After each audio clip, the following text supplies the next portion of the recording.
aujourd'hui Monsieur Justin Balonga, enseignant-chercheur en France, notre premier invité de l'année 2018. Comment allez-vous? Ça va, mon cher Ngwa. Alors, ça fait un moment que je ne vous ai pas eu, j'ai eu des difficultés, je sais que vous travaillez beaucoup. Aujourd'hui, on va faire un point sur l'actualité congolaise, sur les combats de la diaspora politique congolaise. J'espère que vous êtes prêts. Vous savez qu'on ne vient pas chez Congo Liberty les mains de la poche. Tout à fait, ça on le sait.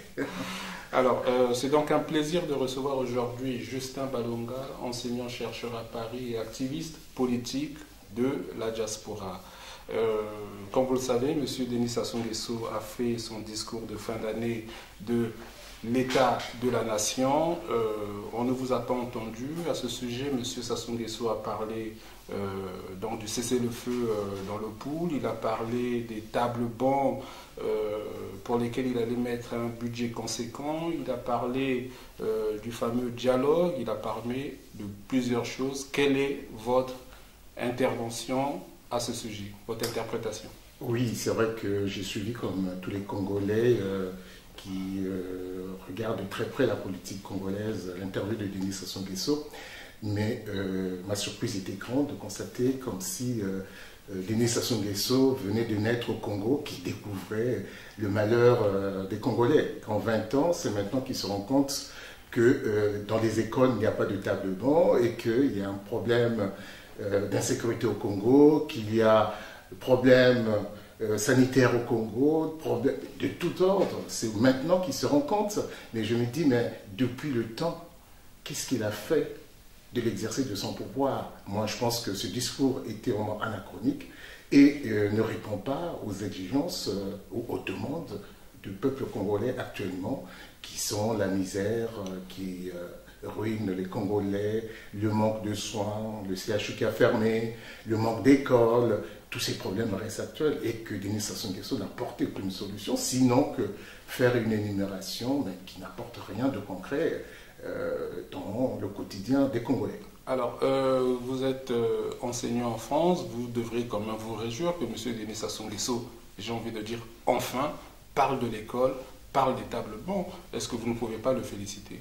Non, pas du tout, puisque le problème de l'enseignement au Congo, c'est un problème global. Il ne s'agit pas de mettre des tables bancs. Et il faut-il savoir encore, il y a eu des promesses par le passé, tenues par ce même régime, et notamment par ce personnage qu'on connaît bien actuellement. Il n'était que dans les effets d'annonce. Et quand on sait que, oui, les tables bancs, mais il faut qu'il y ait des établissements scolaires aussi. Est-ce qu'au Congo, actuellement, il y a ce qu'on peut appeler des établissements scolaires? Ben, il faut mettre des enseignants qualifiés. Et quand on sait que les écoles de formation des maîtres ou des professeurs n'existent plus actuellement, et que les enseignants sont des volontaires, sans aucune formation pédagogique, on peut s'attendre à tous les malheurs possibles. Hein. C'est comme si on mettait à la tête un pilote qui n'a pas une formation pour piloter un avion avec des passagers. C'est ça le risque dans nos écoles actuellement au Congo. Voilà. Donc il ne suffit pas de parler des tables bancs, mais de parler d'une politique éducative qui est une démarche plus globale, hein, qui va bien entendu des contenus des enseignements, des formations des professeurs et de l'infrastructure scolaire aussi. Et quand on sait que ces établissements n'ont pas de latrines. Ces établissements n'ont pas de latrine, mais dans ce discours, M. Denis Sassou Nguesso a aussi parlé de la lutte contre la corruption. On peut dire que dans le passé, il y a eu beaucoup de discours, mais peut-être que c'est le point de départ d'une nouvelle politique. Il a parlé de la rupture, il a parlé donc de la lutte contre la corruption en appelant les parlementaires à, de temps en temps, diligenter des enquêtes parlementaires. Est-ce que ça, vous, en tant que résistant, vous ne pouvez pas l'applaudir? Non, pas du tout. Mais là, je pense encore qu'il a perdu la raison en évoquant cette question de la corruption. S'il y a des corrompus, c'est qu'il y a des corrupteurs. Et qui sont les corrupteurs au Congo? Si ce n'est que le premier corrupteur au Congo qui a organisé tout ce système de magouille financière à tous les niveaux, c'est lui-même. Et ses proches. Aujourd'hui, par exemple, j'entends qu'un audit a été diligenté, notamment au niveau du CHU. Mais moi, je pense que c'est un peu comme on dit, généralement, c'est un coup d'épée dans l'eau, parce qu'il va falloir voir la gestion de la manne financière du Congo, des recettes du pétrole, qu'est-ce qu'ils en ont fait? au lieu de s'attaquer aux gestionnaires qui sont que des petits corrompus, mais il faut commencer par lui-même et son système, sa famille, ses enfants. On peut identifier effectivement au Congo aujourd'hui ceux qui ont été impliqués dans cette magouille financière qui a ruiné notre pays. C'est pas un certain Ibovi qui a été directeur de l'hôpital du CHU, mais d'abord Sassou Nguesso lui-même, ses enfants, et les Bouya, et les Ngakosos, tous ceux qui ont géré les finances du Congo. Il faut commencer par le sommet de la pyramide qui a organisé cette corruption. Et là, on verra. Mais je pense que lui, il est incapable de le faire. Ça, on pourra le faire qu'après son départ, que nous souhaitons de tous nos voeux. Alors, M. Sassou Nguesso ne pourra pas lutter contre la corruption, dixit M. Justin Malonga. Mais il y a quand même quelque chose dans ce discours qui, entre autres, a retenu mon attention et qui devrait normalement l'être pour vous aussi. C'est M. Sassou Nguesso qui dit que la détention provisoire des prisonniers politiques et des prisonniers d'opinion a perduré et qu'il fallait qu'au premier trimestre de l'année 2018, qu'on aille vers des procès. Et on sait que vous avez été l'un des initiateurs de la table ronde sur les prisonniers politiques au Congo. Là, vous rejoignez quand même M. Denis Sassou Nguesso que la justice doit passer. Mais oui, mais quand on parle de la justice, c'est qu'on se réfère au droit. Mais quand on sait que Denis Sassou Nguesso, lui, déjà, il est le premier citoyen congolais, normalement, dans le président de la République, le premier citoyen d'un État qui doit respecter les normes juridiques, le droit, tout simplement. Mais quand on sait que tout au long de son exercice politique, Denis Sassou Nguesso n'a jamais respecté le droit. L'avènement au pouvoir de Denis Sassou Nguesso en 1997, c'est à l'issue d'un coup d'État militaire qui n'était pas reconnu par la Constitution du 15 mars 1992, et n'empêche, il a fait un coup d'État. Il s'est installé au fil des années. Et là, aujourd'hui, il est non-président du Congo puisqu'il n'a pas gagné les élections. Donc, il a foulé au pied toutes les règles institutionnelles de notre pays, et aujourd'hui, il se passe pour le chantre du respect du droit. Mais moi, je ne comprends rien. Hein. Là, il y a un sérieux problème dans la compréhension de la pratique du droit chez Denis Sassou Nguesso. Et puis quand on sait que ces prisonniers politiques qui sont détenus hors délai légaux, tous pour la plupart, ils n'ont pas, pour certains, pas d'avocat, ils n'ont pas été entendus. Je me demande même s'il y a des juges d'instruction qui ont été nommés pour suivre ces différentes affaires. Et quand on sait que certains hommes politiques sont sortis de prison, notamment de Mboukadia, d'une manière cavalière, et on n'en sait pas trop d'un point de vue juridique. Est-ce que les charges contre Mboukadia ou Mpika tout récemment ont été levées? Et les charges étaient dures quand même, étaient très graves. Détention d'armes pour certains, atteinte à la sûreté de l'État. Mais quelqu'un qui est impliqué dans de telles affaires, on ne les sort pas comme ça au détour d'une visite d'un membre d'une ambassade, parce que serait double nationalité. C'est la grâce présidentielle.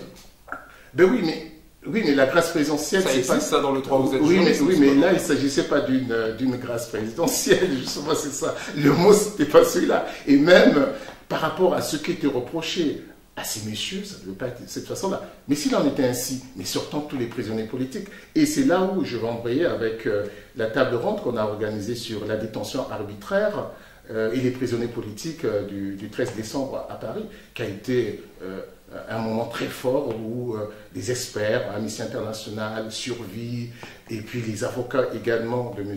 Okombi étaient présents. C'était le moment de faire le point pour nous, pour parler de ce qu'est, pour donner un visage, pour donner un sens qu'effectivement au Congo, actuellement, il y a des personnes qui sont détenues arbitrairement, et trouver des voies et moyens avec ses partenaires, dans quelle mesure on peut cheminer ensemble pour arriver à libérer ces prisonniers politiques. Donc tel était l'un des objectifs de cette table ronde qui de reste a été un succès. Donc la grâce présidentielle, je n'en ai pas entendu parler, il ne s'agit pas d'une grâce présidentielle, il s'agit des prisonniers qui sortent sur des critères qui sont tellement flous. Et M. Picard, depuis les États-Unis, s'en est expliqué sur une chaîne concurrente chez Ziana TV. Il a raconté un certain nombre de choses vraiment qui sont hors d'un état de droit. Au Congo, on n'est pas dans un état de droit, on est dans une dictature. Alors, en ce qui concerne la table ronde, est-ce que vous pouvez nous dire un peu plus quelles sont les perspectives, où est-ce que vous en êtes? Les Congolais attendent un peu plus d'informations à ce sujet. Mais il y a au moins, je pourrais situer un certain nombre d'axes, notamment deux. Il s'agit actuellement de mettre, une fois qu'on a terminé notre table ronde, on va essayer donc d'orienter les choses avec nos partenaires. Il y a un point donc, parler de cette table ronde au niveau international. Et deuxièmement, au niveau des députés, notamment en France. Donc, ça sera l'occasion pour nous de faire un dossier avec nos partenaires, de présenter donc les conclusions de cette table ronde auprès des députés français et par la suite des députés européens pour que cette cause-là soit entendue, qu'effectivement, il y a des prisonniers politiques au Congo. Et puis par la suite aussi, il y a un volet aussi judiciaire. Ces crimes ne doivent pas être impunis quand on sait que le Congo est signataire de la Charte internationale mettant en place la Cour pénale internationale. Donc là, il va falloir aussi voir dans quelle mesure ce dossier-là peut être poursuivi afin que tous ceux qui ont commis ces arrestations arbitraires soient un jour, c'est un travail de longue haleine, ça soit traduit un jour devant la CPI. Justin Balunga sur Congo Liberty, je sais que vous êtes un résistant, vous avez quand même du mal à reconnaître quelques bienfaits que M. Sassou Nguesso est en train de faire. Là, dans ce discours, j'espère qu'on va se rejoindre. M. Denis Sassou Nguesso a reconnu le cessez-le-feu signé par M. Ntondo, l'envoyé du pasteur Ntoumi et un des délégués de M. Mboulou. Est-ce que là, M. Denis Sassou Nguesso n'est pas en train de prendre en charge la paix dans le pool? Est-ce qu'il n'est pas aujourd'hui celui qui tend la main au pasteur Ntoumi?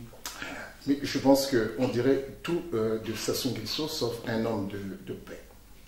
Et je pense que lui, il est responsable de tout ce qui se passe au Congo. Non pas seulement dans le pôle. C'est vrai que ces accords, de quelle manière et quelle en était la procédure signée par un représentant de pasteur Anthony Ntondo qui sortait de prison le 6 novembre, il sort de prison dans quelles circonstances, étant l'otage du système. Et c'est celui-là qu'on va présenter comme étant les négociateurs d'une paix durable avec le pasteur Anthony. Qui a reconnu ce cessez-le-feu. Ben oui, mais il faut savoir aussi, au niveau des signataires, ça manque un peu de crédibilité. Il s'agit quand même d'une guerre qui date juste après la déclaration des résultats des élections, je crois le 4 avril 2015, je pense. Et on ne pouvait pas... 4 avril 2016. 2016, on ne pouvait pas régler un tel conflit du côté de Ntondo et du côté de pasteur Ntoumi signé par Ntondo. Je ne sais pas s'il avait toutes ses facultés parce qu'il sortait de prison. Et deuxièmement, au niveau du ministère, un certain Ndé Raymond, qui est que le conseiller d'un ministre, alors que le ministre lui-même était là. Mais c'est conseiller contre conseiller, c'est protocolaire, monsieur.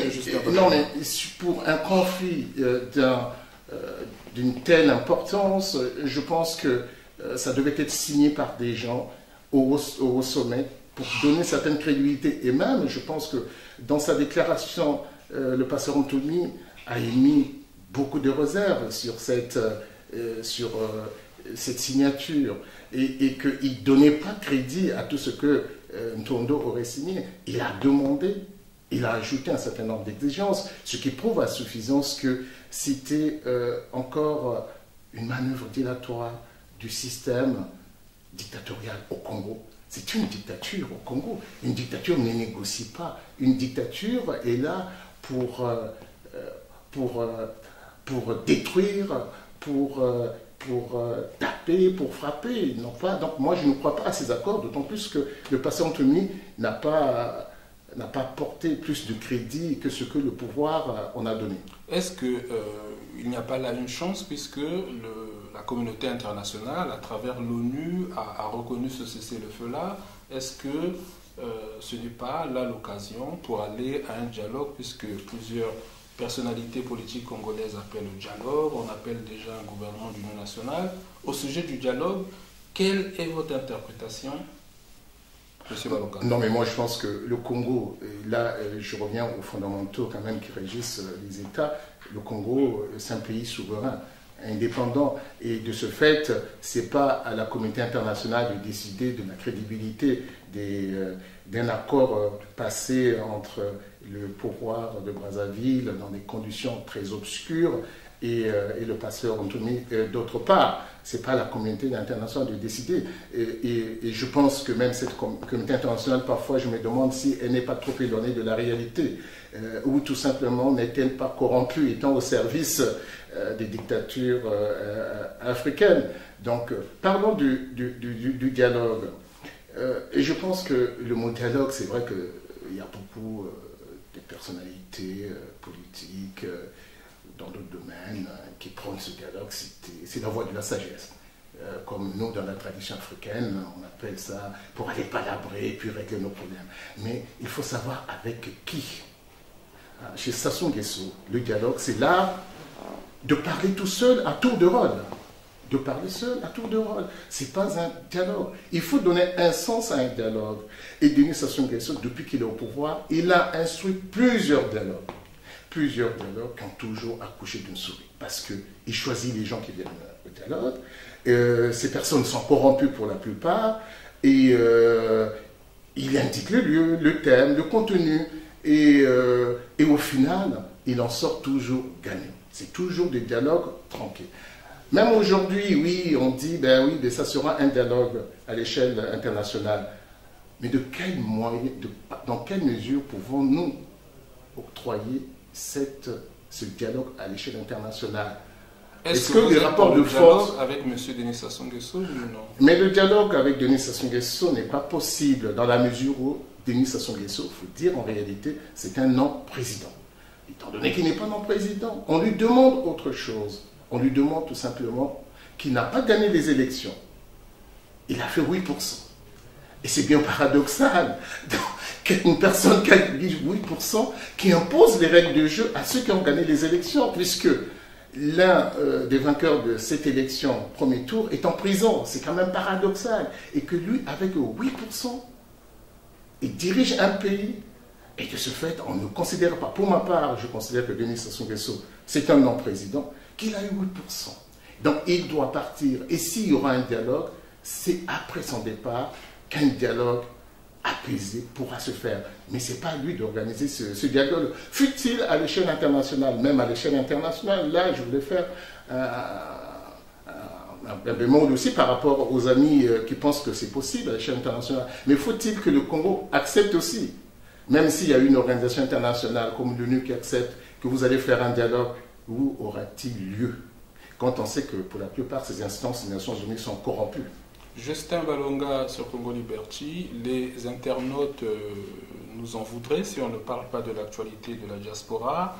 Monsieur Parfait Kolela a tenu une réunion pratiquement catimini, mais bon, certains disent que c'était une réunion de son parti, le Yuki, donc au Bourget, dans la banlieue parisienne, et les combattants congolais, les indignés du 242, ainsi que des activistes comme Anissé Mapa s'y sont rendus pour poser des questions, et vous savez comment ça s'est terminé, ils ont été jetés dehors. Alors, est-ce que vous trouvez normal qu'on aille chahuter une réunion d'un parti politique congolais? Moi, je pense que le cas de Parfait Kolela est assez problématique parce que ces prises de position depuis un certain temps étonnent plus d'un Congolais. Déjà, au lieu de parler des vrais problèmes, parce qu'il est député du Poul, de Kinkala, le Poul, là où se passe des choses effroyables. Il y a une guerre, il y a un déplacement massif de la population. Il n'en parle pas. Il va parler des sujets périphériques. Et même, il a cautionné d'emblée les accords entre d'un côté Moulou et puis Ntondo. Hein, il a dit qu'il espérait qu'on reviendra plus sur ces accords-là. Mais aujourd'hui, par rapport à l'opinion nationale, et notamment nous qui sommes à l'étranger, on se rend compte que Parfait Kolela fait partie de ce que je peux appeler une opposition institutionnelle, c'est-à-dire une opposition qui est acquise à la cause du pouvoir de Denis Sassou Nguesso. Il a fait un tour à Londres où il n'a pas pu s'exprimer aussi, parce que à Londres aussi, la communauté congolaise aussi s'est insurgée contre son arrivée. Il était en voyage familial à Londres. Oui, mais même en voyage familial, mais je pense qu'au regard de son rang politique et des attentes qu'a la population sur lui, à Paris, il devait faire une conférence de presse en bonne et due forme. Mais de quoi se reproche-t-il? Pourquoi il va réunir tout simplement les siens ou des personnes qui lui sont favorables en refusant la contradiction? S'il est démocrate, il aurait pu faire comme tous les hommes politiques congolais quand ils viennent à Paris. Tous les hommes politiques, il y a seul M. Birassa l'a fait. Hein. Oui, mais tout à fait. Oui, mais tout à fait, qu'à cela ne tienne. Monsieur Nzompa. Oui, mais faire une conférence devant la diaspora, s'expliquer et qu'on lui pose des questions, parce que les gens ont beaucoup d'interrogations aussi sur son positionnement politique. Hein. Et moi, je pense que les indignés du 242 ont bien fait d'être là, avec leur bravoure, leur courage, leur bagou, pour poser un certain nombre de questions à Parfait Kolela, mais ce qui n'a pas été possible parce que très vite, les gros bras ont empêché à ce que les indignés 242 posent des questions qu'ils estimaient légitimes à Parfait Kolela. Je pense que cet échappatoire l'éloigne vraiment d'une stature d'homme politique, d'avenir. Votre mot de la fin, M. Justin Balonga? Le mot de la fin, c'est, je m'adresserai à la société civile. À la société civile, c'est de dire à tous nos compatriotes, que ce soit de l'étranger ou du Congo, surtout du Congo, c'est que parler du droit à l'éducation, revendiquer le droit à l'éducation, c'est pas faire de la politique. Revendiquer le droit à la santé, c'est pas faire de la politique. Le droit à la culture, ce sont des droits que vous avez. Aujourd'hui, moi, j'estime que ces droits ne sont pas respectés, sont bafoués. Donc, il faut revendiquer ces droits. Vos enfants doivent aller à l'école de façon digne. Vous avez aussi le droit de revendiquer d'être soigné. Quand un hôpital général comme le CHU de Brazzaville ferme, vous avez le droit de lever le temps, de sortir de chez vous et de manifester. Donc, n'attendez pas en disant que oui, mais parler de l'hôpital, l'éducation, c'est politique, moi je n'en ferai pas. Mais je dis à mes chers compatriotes, la politique de toute façon, que vous la refusez, mais elle finira toujours par vous poursuivre. Parce que les hôpitaux, ce n'est pas les individus qui doivent créer ça, et les écoles également, mais c'est à l'État de prendre en charge, parce que l'État est dans sa mission de résoudre les intérêts collectifs des citoyens. Voilà le mot de la fin que j'avais. Merci Justin Balonga, j'espère vous revoir très prochainement sur Congo Liberty, maison dans laquelle vous êtes chez vous. Je vous remercie pour votre activisme, je vous souhaite bon vent et à très bientôt. À très bientôt.